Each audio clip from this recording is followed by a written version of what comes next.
Sarah, my last trip to space was on STS-131 in the crew of Discovery. What I remember the most about that is I was on a spacewalk with Rick Mastracchio. We were trying to manipulate a 1,600-pound ammonia tank into its resting place on the backside of the station truss, after which we would tighten down 4 bolts, but we couldn't get it to go in.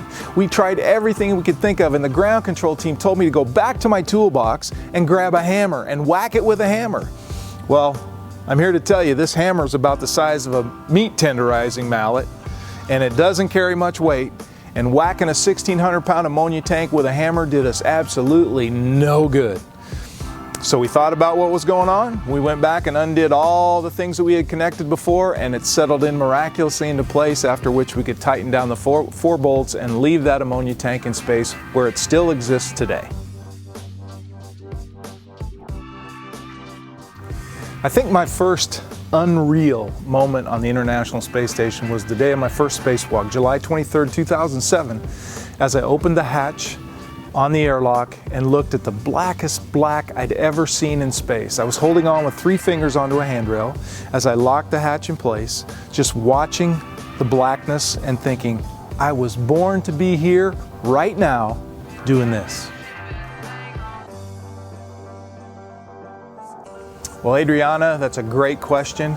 And the feeling that I felt when I first hit microgravity when we got into space was one of elation and amazement, because I took my space helmet off, and as I pulled it off and I let it go, it floated right in front of my face. It was amazing. And along with that exhilaration and that awesomeness and that wonder and awe of being weightless and flying around in zero gravity, I was fulfilling a dream that I'd had since I was a child, just like the dream that you have today. And for you to see that dream to reality, and for you to be one of the first to perhaps walk on the planet Mars, all you have to do is figure out what you love and do it as well as anyone. Because if you can do it as well as anyone, you have a great chance of succeeding and one day putting your footprint on the surface of Mars. Christopher, I don't know that the blueberries I've seen in my life look like the Earth from the International Space Station. We're close enough, 250 miles away, that we really only see a fourth of our planet when we look through the new cupola window, which is a bowl that looks toward the bottom of the station and looks at Earth.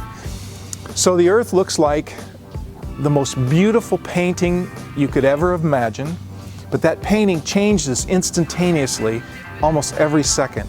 As we fly over our surface of our planet at 5 miles every second, we see all parts of the Earth. We see oceans, we see icebergs, we see deserts, we see mountains, we see plains, we see farmland, we see everything. And it's amazing because as you go around once every 90 minutes, the view changes all the time.